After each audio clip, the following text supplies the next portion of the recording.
பழனிமலை சித்தர்களால் 18 வகை மூலிகை மற்றும் கங்கை நீர் கொண்டு தயாரிக்கப்பட்டது. கிரியா விபூதி சோ. வெளிப்படையாக யாருக்காவது ஏதாவது சந்தேகம் இருந்தால் மேடையில் வந்து பேசுங்கள் என்று அழைப்பு விடுத்ததே அமைச்சர் தான். இவரா போய் பேசல. நிதியமைச்சர் எப்படி எடுத்திருக்கணும், ஒரு ஃபீட்பேக்காக எடுத்துருக்கணும். அதை எடுத்துக்கொண்டு அதை சரி பண்ணியிருக்கணும். ஆனால் அதை வந்து ஒரு ஈகோவாக எடுத்துக்கொண்டு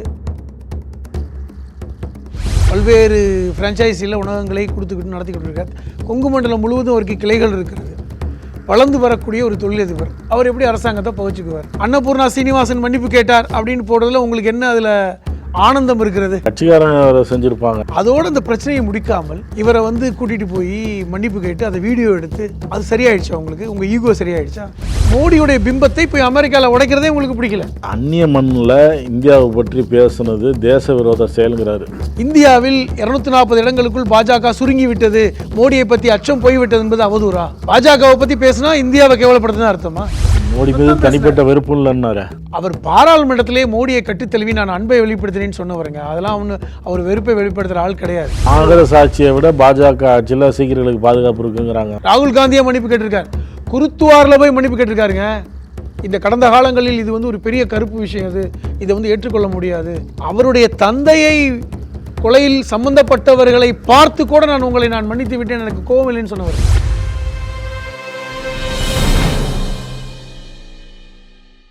நக்கிர நேயர்களுக்கு வணக்கம். இன்று நம்முடன் கருத்துக்களை பகிர்ந்து கொள்ள இணைந்திருக்கிறார் மனிதநேய மக்கள் கட்சியின் மாநில அமைப்பு செயலாளர், எழுத்தாளர் புதுமடம் ஹலீம் அவர்கள். வணக்கம் சார். வாழ்த்துக்கள். கோவையில் மத்திய நிதியமைச்சர் பங்கேற்ற நிகழ்ச்சி ஒன்றில் ஹோட்டல் உரிமையாளர் அன்னபூர்ணா சீனிவாசன் அவங்க வந்து ஜிஎஸ்டி பற்றி பேசுனது தான் அந்த வீடியோ வைரல் ஆனுச்சு.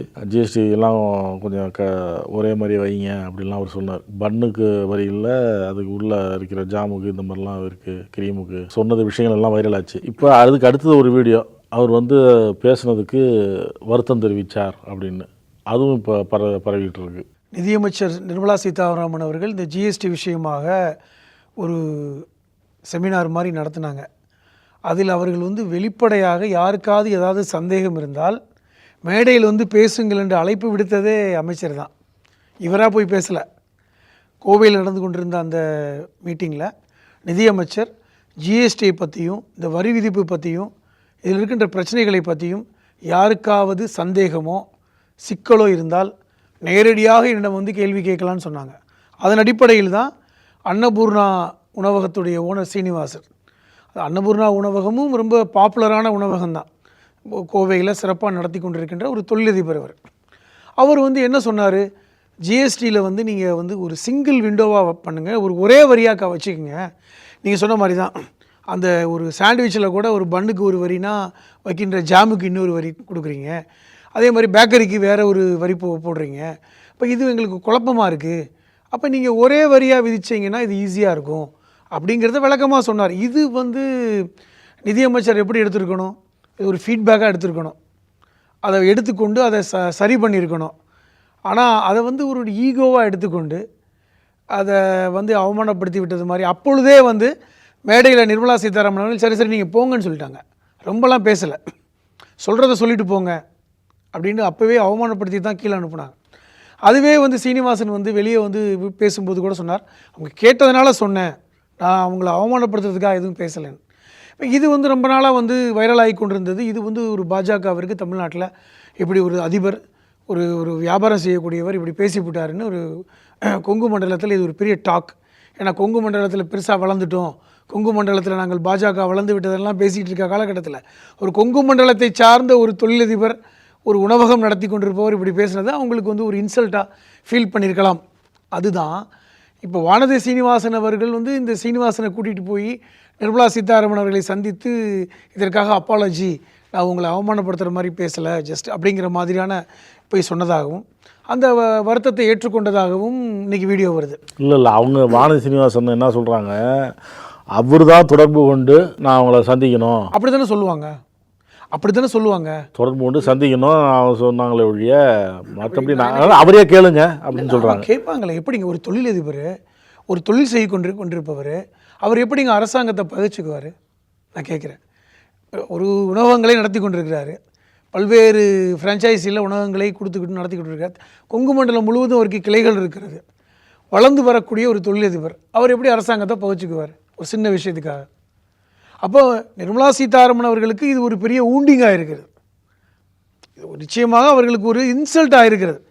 அதை வந்து கண்டிப்பாக வந்து அவங்க லோக்கல் எம்எல்ஏங்கிற முறையில் வானதி சீனிவாசன் அவர்களிடம் பகிர்ந்திருக்கலாம். வானதி சீனிவாசன் அவர்கள் மறைமுகமாக அவர்கிட்ட பேசி நீங்கள் ஒரு சாரியை சொல்லிவிடுங்க, அவங்க பாவம் ரொம்ப வருத்தப்பட்டுட்டாங்கன்னு சொல்லும்போது இப்போ இவராக தானே போகிற மாதிரி இருக்கும். அப்படித்தானே வச்சுருப்பாங்க. இதை இன்னொன்று சொல்லப்போனால் இவரே வந்து நான் வருத்தம் தெரிவித்தா கூட இதை வந்து வெளியே சொல்ல வேண்டிய அவசியம் என்ன நான் கேட்குறேன். இதே வந்து அன்னபூர்ணா சீனிவாசன் தானாக வந்து நீங்கள் சொன்னது மாதிரி வானதி சீனிவாசன் அவர்கள் சொன்னது மாதிரி வருத்தம் தெரிவிக்கணும்னு நினச்சாருன்னா இதை வெளிப்படுத்துவாங்களா? இதை வந்து ஊடகத்தில் சொல்லுவாங்களா? ஒரு காதோடு காது முடிச்சது மாதிரி சாரி கேட்டிங்களா தம்பி பரவாயில்ல, அதான பெருந்தன்மை. அது பண்ணாமல் அந்த வீடியோவை எடுத்து அன்னபூர்ணா சீனிவாசன் மன்னிப்பு கேட்டார் அப்படின்னு போடுறதுல உங்களுக்கு என்ன அதில் ஆனந்தம் இருக்கிறது? கட்சிக்காரங்க செஞ்சுருப்பாங்க. அது எப்படிங்க? ஒரு விஷயத்துக்கு வந்து பர்சனலாக ஃபோன் பண்ணி சாரி கேட்டாவே முடிஞ்சு போச்சு, அவங்களோட விஷயம் முடிஞ்சிருச்சு. பொதுவெளியில் அதை எப்படி கொண்டு போகிறீங்க? இதைத்தான் கரூர் எம்பி ஜோதிமணி வந்து எடுத்து போடுறாங்க. வளர்ந்து வருகின்ற ஒரு தொழிலதிபரை, ஒரு உணவகம் நடத்தி கொண்டிருப்பவரை நீங்கள் மன்னிப்பு கேட்க வைத்திருக்கிறீர்கள். என்ன ஒரு உங்களுக்கு அதில் அவமானப்பட்டுட்டீங்க. அதை எடுத்து போட்ட உடனே ராகுல் காந்தி எடுத்து அதையும் எடுத்து பிரமாதமாக ட்வீட் போட்டார். எவ்வளவு மோசமாக பார்க்குறாங்க. ஒரு சாதாரண தொழிலதிபர் அவர் அதை செஞ்சு கொண்டிருப்பவருக்கு தான் அதனுடைய சிக்கல் தெரியும். நீ ஜிஎஸ்டி அமுல்படுத்திட்டீங்க, ஒரு தொழிலை செய்து கொண்டிருப்பவருக்கு அதனுடைய பிரச்சனைகளை தெரியும்.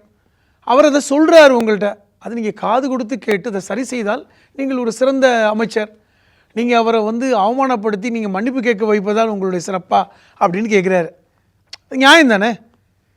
இப்போ பட்டவர்த்தனமாக வந்து கேட்டு இப்போ வந்து பல்வேறு வைரலானதுக்கப்புறம் அது நிர்மலா சீதாராமன் அவர்கள் சிறுமைப்படுத்தப்பட்டு விட்டார்கள்ங்கிற மாதிரி அந்த ப்ரொஜெக்ட் பண்ணாங்கல்ல, அது அப்படி தான் பேசும் பொருளானுச்சு. அதை வந்து ஒருத்தரை சொல்லி காது கொடுத்து கூட கேட்கலேன். அதோடு அந்த பிரச்சனையை முடிக்காமல் இவரை வந்து கூட்டிகிட்டு போய் மன்னிப்பு கேட்டு அதை வீடியோ எடுத்து அது சரியாயிடுச்சா? உங்களுக்கு உங்கள் ஈகோ சரியாயிடுச்சா? இதெல்லாம் பார்க்கணும். ஒரு பெரிய முயற்சி எடுத்து தொழிலதிபர்களுக்கு, தொழில் செஞ்சுட்டு இருக்கிறவங்களுக்கு, கல்யாண மண்டபம் வச்சுருக்க நடத்துகிறவங்களுக்கு, இந்த மாதிரி தொழில் நிறுவனங்களுக்கு என்ன பிரச்சனை, அதை வந்து மத்திய அமைச்சரோட நேரடியாக பேசலாம் அப்படின்னு சொல்லி ஒரு நிகழ்ச்சி ஏற்பாடு பண்ணி எல்லாம் பண்ணதே அவங்க தாங்க. அப்படி பண்ணவங்க அந்த கருத்தை காது கொடுத்து கேட்டு அதை கருத்தாக தானே எடுத்துக்கணுன்ற அந்த மாதிரி தான் அவங்க எடுத்துக்கிட்டாங்க. ஒன்றும் பிரச்சனை இல்லை. மன்னிப்பு கேட்டார் போய், அது அவராக வந்தாருங்கிறாங்க. அவர் வந்து ஒரு இவ்வளோ பெரிய கூட்டத்தில் யாருமே போய் பேசாத ஒரு ஒன்றிய அமைச்சர், ஒரு அதிகாரமிக்க ஒரு அமைச்சர், அவங்க நிதி அமைச்சர், அது ஓப்பன் ஃபாரத்தில் யாராலும் வந்து பேசுங்க அப்படின்னு சொல்லும்போது யாருமே பேசாத போது தைரியமாக ஏறி எங்களுக்கு இந்த பிரச்சனை இருக்குது, எங்களுக்கு வந்து இந்த கஷ்டம் இருக்குது ஜிஎஸ்டியில், அதை ஒரு ஒற்றை வரியாக ஆக்கி கொடுங்க, ஜிஎஸ்டியே வேணான்னு கூட அவர் சொல்லலை, ஜிஎஸ்டியை நிப்பாட்டிடுங்க, அந்த வரி போடாதீங்க, வரியை குறைங்கன்னு கூட சொல்லலை, நீங்கள் எவ்வளோ நாள் வரி போடுங்க, அதை நீங்கள் வந்து எங்களுக்கு சிம்பிளிஃபை பண்ணி கொடுங்க, எளிமைப்படுத்தி கொடுங்க. அவர் கேட்டதனுடைய நோக்கம் அதுதான். எங்களுடைய இந்த முறையை எளிமைப்படுத்தி கொடுங்கன்னு சொல்லி அதுக்கு விளக்கமும் கொடுக்குறாரு. என்ன எடுத்துக்கிட்டாங்கன்னா, நம்ம அறிவுக்கு எட்டாத ஒரு விஷயம் அவருக்கு எட்டிடுச்சா? எங்கே அவர் வியாபாரம் பண்ணக்கூடியவர், தொழில் பண்ணுறவருக்கு தாங்க தெரியும் என்ன சிக்கல்னு. நடைமுறை சிக்கல் யாருக்கு தெரியும்? அமைச்சருக்கு தெரியுமா? அரசாங்கத்துக்கு தெரியுமா? இப்போ நடைமுறை சிக்கலை உணர்ந்த ஒருத்தர் வந்து ஒரு ஓப்பன் ஃபாரத்தில் எனக்கு இந்த பிரச்சனை இருக்குது, எனக்கு மட்டும் இல்லைங்க எல்லாருக்கும் இந்த பிரச்சனை இருக்குது, யாரும் வாயை திறக்கல, நான் சொல்கிறேன்னு சொன்னால் நீங்கள் என்ன செஞ்சுருக்கணும்? நியாயமாக அப்ரிஷியேட் பண்ணியிருக்கணும், பாராட்டியிருக்கணும். சிறப்பு சீனிவாசன் அவர்கள், சிறந்த கருத்தை சொல்லிட்டீங்க, இது யாரும் சொல்லலை, நாங்கள் இதை அப்டேட் பண்ணிக்கிறோம், இதை மாற்ற முயற்சி பண்ணுறோன்னு சொன்னால் நீங்கள் ஒரு பெருந்தன்மை காட்டுறீங்கன்னு அர்த்தம். அதை விட்டுட்டு அப்போ அந்த சமயத்தில் இப்போ இந்த வீடியோ வைரல் ஆகும்போது அப்போ கூட இந்த ஸ்டேஜில் சரி பேசுனது போதும் இறங்குங்கன்னு தான் சொன்னாங்க. அவரை வந்து இடத்த விட்டு காலி பண்ண வச்சாங்க. அப்போ அப்படிப்பட்ட ஒரு விஷயம் முடிஞ்சாலும் கூட அது அவர்களை காயப்படுத்தி இருக்கிறது, ஒன்றிய அமைச்சர் அவர்களை காயப்படுத்தி இருக்கிறது. அதனுடைய வெளிப்பாடு தான் அவர் மன்னிப்பு கேட்க வச்சு அது வீடியோ எடுத்து. மாநில அரசில் இருக்கிற ஒரு ஆண் எம்எல்ஏவோ அமைச்சரோ அந்த மாதிரிலாம் தான் இந்த மாதிரி பேசுவீங்களா அப்படின்னு கேட்குறாங்க. ஏன் பேச மாட்டாங்க? கருத்து கேட்கும்போது பேச மாட்டாங்களா? நீங்கள் என்னங்க, நீங்கள் ஒரு ஒன்றிய அமைச்சருங்க, இது என்ன ஆண் என்ன பெண் என்ன வித்தியாசம்? இது என்ன நீங்கள் எது பார்க்குறீங்க? ஜெண்டர் எதுக்கு பார்க்குறீங்க? இப்போ என்ன ஏதாவது ஒரு பிரச்சனை வரும்போது அல்லது பெண் அல்லது ஜாதிய பிரச்சனை, ஜாதிக்குள் ஒளிந்து கொள்வது, அதனால தான் இப்படி பேசுகிறீங்க. இதே நிர்மலா சீதாராமன் கடந்த முறை 2019 பாராளுமன்றத்தில் என்ன பேசுனாங்க? வெங்காய விலை கூடுதுன்னு சொன்னதுக்கு என்ன பேசுனாங்க? நான் வெங்காயம் பூண்டெல்லாம் பயன்படுத்துறது கிடையாது. அது எவ்வளோ பெரிய ஒரு திமிரான பேச்சுன்னு சொல்லிட்டு எதிர்க்கட்சிகள் பேசலையா? வெங்காயம் விலை என்பது ஒரு சாமானிய விவசாயியோட பிரச்சனை. ஒரு சாமானியவர்களுடைய பிரச்சனைலாம் உங்களுக்கு காதில் விழுகாதா? ராகுல் காந்தி சொன்னார்ல அப்பவும், வெங்காயம் சாமானிய ஒரு விவசாயியோடைய பிரச்சனை. விலை கூடுது குறையுதுன்னா ஒரு நிதியமைச்சராக நீங்கள் பதில் சொல்லணும். நான் சாப்பிட மாட்டேன், எனக்கு பழக்கம் இல்லை அப்படி என்பதெல்லாம் ஒரு சரியான பேச்சு இல்லைல்ல. ராகுல் காந்தின்னு சொன்னோன்னே இன்னொரு செய்தி, இப்போ அவர் அமெரிக்காவில் அவர் பேசுனது இங்கே பாஜகக்காரங்க எதிர்ப்பு தெரிவிக்கிறாங்க. இந்தியாவை பற்றி அங்கே போய் பேசுகிறாரு, இந்தியாவை அசிங்கப்படுத்துகிறாரு, சீக்கியர்களை அசிங்கப்படுத்துகிறாரு, அவமானப்படுத்துகிறாரு. அமெரிக்காவில் போய் அமெரிக்கர்கள்ட்ட பேசினார் ராகுல் காந்தி அவர்கள். அமெரிக்காவில் போய் யார்கிட்ட பேசினார்? டெக்சாஸில் போய் பேசினார். 2 இடத்துல பேசினார். ஒன்று அமெரிக்கா வாழ் இந்தியர்கள்ட்ட பேசினார், நம்ம மக்கள் தான். இன்னொன்று டெக்சாஸில் இருக்கின்ற நம்முடைய இந்திய மாணவர்கள் படிக்கின்ற பல்கலைக்கழகத்தில் போய் பேசினார், அங்கே உள்ளவங்கள்ட்ட பேசினார். இப்போ பிரதமர் மோடி வெளிநாட்டில் போய் யார்கிட்ட பேசுகிறாரு? அங்கே உள்ள இந்தியர்கள்ட்ட பேசுகிறாரு. அங்கே உள்ள இந்தியர்கள்ட்ட இப்போ என்ன பேசினார்? 2 பாயிண்ட் முக்கியமாக. வேலை வாய்ப்பு இல்லை, தேர்தல் ஆணையம் நேர்மையாக செயல்படலை. உண்மைதானே. என்ன போய் பேசினார்? தேர்தல் ஆணையம் நியாயமாக செயல்படலைன்னு அவர் என்ன அமெரிக்காவில் மட்டுமா பேசினார்? இந்தியாவில் ராகுல் காந்தி பேசலையா? இந்தியாவில் பேசினார்ல. அமெரிக்காவில் என்ன பேசினார்? மோடியை பற்றிய பயம் இந்தியாவில் போய்விட்டது. முக்கியமாக பேசினது மோடியை பற்றி முதல்ல பயந்தாங்க, குறிப்பாக உத்தரப்பிரதேசம். பாஜகவை பற்றி பயம் இருந்தது, பயம் இல்லை. பாஜக உத்தரப்பிரதேசத்தில் தோற்று போய்விட்டது, 240ஓடு சுருங்கி விட்டது, அச்சம் போய்விட்டது. இன்றைக்கி வேலை வாய்ப்பு மோசமாக இருக்குது இந்தியாவில். வேறு என்ன பேசினார்? யார்கிட்ட போய் அவமானப்படுத்தினார்?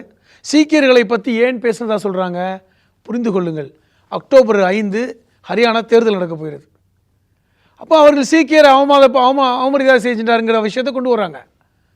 சரியா? அப்போ அங்குள்ள இந்தியர்களிடம் நீங்கள் இந்தியாவை பற்றி பேசாமல் வேறு எந்த நாட்டை பற்றி பேசுவது? அவங்க போய் பேசுகிறாரு, இப்போ இந்தியாவில் சீனா ப்ராடக்ட் அதிகமாகிடுச்சின்னு சொல்கிறார். மொபைல் ஃபோன் எல்லாமே மேக் இன் சீனாவாக இருக்குது. ஃபர்னிச்சர் எல்லாம் பார்த்திங்கன்னா சீனாவில் தயாரிக்கப்பட்டதுன்னு ஸ்டிக்கர் ஒட்டியிருக்கு. அப்போ சீனாவோட இப்படி ஒரு கொள்கையை எப்படி யார் வைத்திருக்கிறார்கள்? ஏற்கனவே சீனா காஷ்மீர் பகுதியில் ஆக்கிரமிப்பு செஞ்சுருக்கிறாங்க. திபெத் அந்த ஓரங்களில், இந்தியா ஓரங்களில் ஆக்கிரமிப்பு செஞ்சுருக்கிறாங்க. இதெல்லாம் நம்ம பேசுகிறோம். அப்படிங்கும்பொழுது இந்தியா எப்படி சீனா பொருட்களை இறக்குமதி பண்ணுறீங்க? அதை பேசுகிறாரு, வேறு எதுவும் பேசலை. இந்தியாவில் இப்பொழுது சகிப்புத்தன்மை குறைந்து விட்டதுன்னு கடந்த முறை கூட பேசினார், மத சகிப்புத்தன்மை குறைந்து விட்டதுன்னு. அப்போ இந்த பிம்பத்தை, மோடியுடைய பிம்பத்தை போய் அமெரிக்காவில் உடைக்கிறதே உங்களுக்கு பிடிக்கல. 50 லட்சம் இந்தியர்கள் இருக்காங்கங்க அமெரிக்காவை பொறுத்தவரை. 55 லட்சம் இந்தியா வம்சாவளினர் இருக்காங்க. அந்த மத்தியில் ஒரு பிம்பத்தை உடைக்கிறத மோடி விரும்பலை. அது இங்கே என்ன பண்ணுறாங்க? பாஜக தலைவர்களை வைத்து பேச வைக்கிறாங்க. சௌஹான் சிங்கை பற்றி வச்சு பேச வைக்கிறாங்க. பாஜகவில் இருக்கின்ற சீக்கியர்கள் இருக்காங்க பார்த்தீங்களா, அமைச்சர்கள் இருக்காங்கல்ல, அவங்கள பேச வைக்கிறாங்க. சீக்கியர்களை அவமானப்படுத்தி விட்டார்கள். ஏற்கனவே இந்திரா காந்தி கொலையில் சீக்கியர்கள் சம்மந்தப்படுத்தி பிரச்சனை. அது சோனியா காந்தி வீட்டுக்கு பக்கத்தில் சீக்கியர்கள் இருக்க முடியலை. தலைப்பாக சீக்கியர்கள் இருக்கின்ற டர்மனை பற்றி கொச்சைப்படுத்துகிறார். எங்கள் இந்த இடஒதுக்கீட்டையே கொச்சப்படுத்தினா சொல்லி பேசினாங்க, பொய் தகவல் பேசினாங்க. அந்நிய மண்ணில் இந்தியாவை பற்றி பேசுனது தேச விரோத செயலுங்கிறாரு. யார் சொன்னது? சவுகான். எது தேச விரோத செயல்? நான் கேட்குறேன். பிரதமர் மோடி இது வரைக்கும் பேசுனது கிடையாதா? அங்கே பிரதமராக இருந்தபோதே பேசினார். பிரதமராக இருந்தபோதே காங்கிரஸை பற்றி படுமோசமாக பேசிட்டு வந்தார். அவதூறு, இந்தியாவை பற்றி அவதூறாக பேசுறதுக்கு அதுக்காகவே இந்த வெளிநாடு பயணம் அதுக்காகவே போயிருக்காரு. கேட்குறேன், இந்தியாவில் வேலைவாய்ப்பு பிரச்சனை என்பது அவதூறா?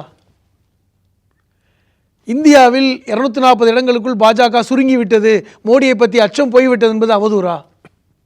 என்ன அவதூறு பேசினார்? அந்நிய மண்ணில் போய் பேசினதை, இந்த பிம்பம் உடைச்சதை அவங்களால் தாங்க முடியல. அமெரிக்காவில் பேசிட்டாரு, அமெரிக்க பத்திரிகைகள்லாம் பார்த்து கொண்டிருந்தார்கள். அமெரிக்க மண்ணில் போய் இந்தியாவை கேவலமாக பேசிட்டார். எங்க பாஜகவை பற்றி பேசினா இந்தியாவை கேவலப்படுத்துதான் அர்த்தமா? பாஜகவை பற்றி, அவர்களை பற்றிய பாசிச எண்ண ஓட்டத்தை பற்றி அங்கே பேசினா இந்தியாவை அவமானப்படுத்துதான் சமமா? அவர் எதிர்க்கட்சி தலைவருங்க. அவர் இந்தியாவுடைய எதிர்க்கட்சி தலைவர். அவருக்கு தெரியும் என்ன பேச. ராகுலுக்கும் இந்திய மக்களுக்கான கலாச்சாரம் பாரம்பரியம் இதை பற்றிக்கும் சம்மந்தமே இல்லை, அதனால தான் இப்படி பேசுகிறாரு அப்படிங்கிறாரு சவுகான். ராகுல் காந்திக்கு இந்திய கலாச்சாரம் சம்மந்தம் இல்லையா? பாரம்பரியத்துக்கும் ஏன் அவங்க அப்பா பிரதமரா இல்லையா? அதனால தான் இப்படி பேசுகிறாரு. அவங்க பாட்டி இங்கே பிரதமரா இல்லையா? இந்திய கலாச்சாரத்துக்கு சம்பந்தம் இல்லாதவர்கள் இந்தியாவை ஆட்சி செய்தார்களா கேட்குறேன். இந்திய கலாச்சாரத்திற்கு எந்த விதத்திலும் சம்பந்தம் இல்லாதவர்கள் தான் இந்தியாவை ஆட்சி செய்தார்களா அப்படின்னு சௌகான் சொல்கிறாரா? எவ்வளோ பெரிய ஒரு அவதூறு. இதுதாங்க அவதூறு, இதுதான் அவதூறு, இதுதான் அவதூறு. அப்போ இப்படி ராகுல் காந்தி மேலே அவதூறையும் சேற்றை வாரி இறைப்பதை காங்கிரஸ் 10 வருஷமாக வாடிக்கையாக வைத்திருக்கிறாங்க. இன்றைக்கி ஒரு எதிர்க்கட்சி தலைவராக இருக்கிறத தாங்க முடியல. ஒரு எதிர்க்கட்சி அந்தஸ்தோடு போய் அமெரிக்காவில் பேசுகிறத அவர்களால் ஜீரணிக்க முடியல. அதான் அப்படி தான் பார்க்கணும். நீங்கள் எந்த தவறையும் எந்த தவறான வார்த்தைகளையும் ராகுல் காந்தி பேசவில்லை. நான் அவருடைய பேச்சை முழுமையாக கேட்டேன். இந்தியாவை பற்றி எந்த அவதூறும் அவர் செய்யலை. பாஜகவை கிழிச்சு தொங்க விட்டார். இன்றைக்கி பாஜக மேலே அச்சம் போயிருச்சுன்னு சொன்னார். மோடி மீது தனிப்பட்ட வெறுப்பு இல்லைன்னாரு. வெறுப்பு கிடையாதுங்க. ஏங்க, அவர் பாராளுமன்றத்திலே மோடியை கட்டித்தழுவி நான் அன்பை வெளிப்படுத்தினேன்னு சொன்னவருங்க. அதெல்லாம் அவர் வெறுப்பை வெளிப்படுத்துகிற ஆள் கிடையாது. சராசரியாக ஒரு பேச்சு தாங்க. அப்புறம் அங்கே போய் என்ன பேசணும்னு நினைக்கிறீங்க நீங்கள்? அமெரிக்காவில் போய் மாணவர்கள் மத்தியில் அல்லது அமெரிக்க வாழ் இந்தியர்கள் மத்தியில் என்ன ராகுல் காந்தி பேசியிருக்க வேண்டும் நினைக்கிறீங்க? அதை கேளுங்க. என்ன பேசியிருக்கணும்? மோடியை பாராட்டி பேசியிருக்கணுமா? மோடியோட ஆட்சியை ப்ரைஸ் பண்ணியிருக்கணுமா? என்ன பாராட்டியிருக்கணும்? இங்கே விலைவாசி பிரச்சனை இல்லைன்னு பேசியிருக்கணுமா? வேலையில்லா திண்டாட்டம்லாம் ஒன்றுமே இல்லைன்னு பேசியிருக்கணுமா? இதைத்தான் பாஜக விரும்புதா? இந்த கேள்வி நான் வைக்கிறேன். இது பேசுனா ராகுல் காந்தி சூப்பராக பேசிட்டாரு அப்படின்னு சொல்லிடுவாங்களா? இப்போ ஒரு எதிர்க்கட்சி தலைவராக என்னங்க பேசுவார்? குறைகளை எடுத்து சொல்லுவார். குறைகளை, நிதர்சன உண்மைகளை உங்களால் தாங்கிக் கொள்ள முடியவில்லை. அந்நிய மண்ணில் போய் பேசுனதை உங்களால் ஜீரணிக்க முடியவில்லை. அதனால் நீங்கள் என்ன செய்கிறீங்க? சீக்கியர்களோடு மோத விட பார்க்குறீங்க. ஹரியானா தேர்தல் வந்துருச்சுல, சீக்கியர்களை பற்றி அவமரியாதையாக பேசிவிட்டார், சீக்கியருடைய டர்பனை பற்றி பேசிவிட்டார் என்று அவருடைய சென்டிமெண்ட்டில் நீங்கள் கை வைக்க பார்க்குறீங்க. அவர் அப்படியே பேசலை. அது சீக்கிய மக்களுக்கும் நன்றாக தெரியும். அப்படி மோத விடுற வேலை போக்கு பாஜகவுக்கு. காங்கிரஸ் ஆட்சியை விட பாஜக ஆட்சியில் சீக்கியர்களுக்கு பாதுகாப்பு இருக்குங்கிறாங்க அந்த போராட்டம் பண்ணுறவங்க. என்ன காங்கிரஸ் ஆட்சியில் மோசமாக போயிடுச்சு? இந்திரா காந்தியோடைய படுகொலை எல்லாருக்கும் தெரிஞ்சது. அதற்காக சோனியா காந்தி மன்னிப்பு கேட்டது. அவர் படுகொலை செஞ்சதுங்க. அதுக்காக சீக்கிரம் ஏற்பட்ட கலவரம் என்பது அது ஒரு பெரிய கருப்பு இதுதான். அதில் மாற்று கருத்தே கிடையாது. அதை காங்கிரஸ் பல்வேறு தலைவர்கள் மன்னிப்பு கேட்டு விட்டது. ராகுல் காந்தியை மன்னிப்பு கேட்டிருக்கார். குருத்துவாரில் போய் மன்னிப்பு கேட்டிருக்காருங்க. இந்த கடந்த காலங்களில் இது ஒரு பெரிய கருப்பு விஷயம். இதை ஏற்றுக்கொள்ள முடியாது, இதற்காக நான் பகிரங்கமாக மன்னிப்பு கேட்கிறேன்னு சொல்லி பேசினவர் ராகுல் காந்தி. எப்பொழுதும் ஏற்றுக்கொள்ளலை. அவருடைய தந்தையை கொலையில் சம்பந்தப்பட்டவர்களை பார்த்து கூட நான் மன்னித்து விட்டேன், எனக்கு கோபம் இல்லைன்னு சொன்னவர். அவர் இயல்பாக அப்படித்தான். அப்போ அந்நிய மண்ணில் அவர் தவறாக பேசலைங்க. தவறாக பேசாததை இவங்க எடுத்து பேசுகிறாங்க. இன்னொரு செய்தி, என் பதவியே போனாலும் பதவிக்காக நான் கவலைப்படலங்கிறாங்க மம்தா. இது மம்தாவை ரொம்ப போட்டு பார்க்குறாங்க பாருங்களேன். அந்த மருத்துவர் பாலியல் வன்புணர்வு செய்யப்பட்டு கொலை செய்யப்பட்டது என்பது ஒரு மிக மோசமான ஒரு நிலை தான். அது ஒரு அரசு என்ன செய்யணுமோ அந்த நடவடிக்கை எடுத்தாங்க. அந்த நிகழ்வு நடந்த 10 நாட்களில் சிபிஐக்கு மாற்றிட்டாங்க. அந்த கேஸ் இன்றைக்கி சிபிஐயில் தான் இருக்குது. என்ன பிரச்சனை? இல்லை இந்த ஜூனியர் டாக்டர்ஸில் யார் தூண்டி விடுறது? இந்த பயிற்சி மருத்துவர்கள் இன்றைக்கி பெரிய பேரணி நடத்தினாங்க நேற்று முந்தானத்துலாம். அந்த பேச்சுவார்த்தை இவங்க தானே கூப்பிட்டாங்க. மம்தா கூப்பிட்டாங்க. மம்தா 2 மணி நேரம் காத்திருந்தாங்க. அவங்க என்ன சொல்கிறாங்க? நேரடி ஒளிபரப்பு பண்ணுங்கிறாங்க. நியாயமாங்க? ஒரு முதல்வரோட பேச்சுவார்த்தை நடத்துவதை நீங்கள் லைவ் டெலிகாஸ்ட் பண்ணுவீங்களா? அதை வீடியோ எடுங்கன்னு சொல்லியாச்சு. வீடியோ எடுங்க. அதை சிபிஐயே வீடியோ எடுக்கட்டும், அல்லது அங்கே இருக்கின்ற காவல்துறை வீடியோ எடுக்கட்டும், அதை ஒரு ஆவணமாக வைத்திருக்கட்டும். அதுக்கு மேலே என்ன, நீங்கள் என்ன லைவ் டெலிகாஸ்ட் பண்ணுவீங்களா? இது சரியா? அது ஒரு லா அண்ட் ஆர்டர் பிரச்சனை வராதா? ஒரு பேச்சுவார்த்தையை எந்த பேச்சுவார்த்தையாக இருக்கட்டும் அதை லைவ் டெலிகாஸ்ட் பண்ணுவாங்க. இப்போ இந்த மருத்துவர்கள் போராட்டத்துக்கு காரணம் எதிர்கட்சிகள் தூண்டி விடுறாங்கங்க. பங்களாதேஷில் தூண்டி விட்டாங்கல்ல மாணவர்களை, அந்த ஹசீனாவுக்கு எதிராக. அதே போன்று ஒரு சூழலை உருவாக்க முயற்சிக்கிறார்கள் என்று மம்தாவே சொன்னார். எப்படி வங்காளதேசத்தை தூண்டி விடுறாங்க? வங்காளதேசங்கிறது ஒரு நாடுங்க. இங்கே இருக்கின்ற மேற்கு வங்காளம் இந்தியா. அது மேற்கு வங்காளம் தனிநாடு கிடையாது. அப்படி மாணவர்களை தூண்டி விடுறாங்க. ஆனால் மாணவர்கள் புரிந்து கொள்ளலை. நான் மாணவர்களோடு இந்த பிரச்சனை முடியட்டும், நான் 2 மணி நேரம் காத்திருந்தேன். மக்கள்கிட்ட பேசுகிறாங்க. மேற்கு வங்காள மக்களிடம் பேசுகிறாங்க. நான் 2 மணி நேரம் காத்திருந்தேன், பேச்சுவார்த்தைக்கு வாங்க, இந்த பிரச்சனையை முடித்து விடுவோம். இந்த போக்சோ சட்டத்தை கூட அவங்க திருத்தினாங்க சட்டமன்றத்தில். 10 நாட்களுக்குள் மரண தண்டனை கொடுக்கணும் இந்த மாதிரி குற்றவாளிகளுக்குன்னு. அந்த சட்டம் முன்வடிவு இன்றைக்கி ஆளுநரிடம் இருக்கிறது. ஏன் அவங்க வந்து பாஜக இன்ன வரைக்கும் அனுமதி கொடுக்காமல் இருக்காங்க அந்த சட்டத்துக்கு? அவங்க தெளிவாக இருக்கிறாங்க தண்டிக்கப்படுறது விஷயத்தில். மாணவர்களோடு நான் பேச்சுவார்த்தைக்கு தயார். 2 மணி நேரம் ஒரு முதல்வர் காத்திருக்காரு. யார் வந்து பேச்சுவார்த்தைக்கு வரவிடாமல் தடுத்தது யார்? அந்த சக்தி என்னன்னு கேட்குறாங்க. மக்கள் முடிவு பண்ணுன்றாங்க. ஸோ இதெல்லாம் அவர்களை வந்து நிர்பந்திக்கிறது. அந்த வார்த்தை தான், நான் வேணால் முதல்வர் பதவியை தூக்கி வீசிடுறேன்னு சொல்கிறதுக்கு அந்த கோபத்துடைய வெளிப்பாடு தான்.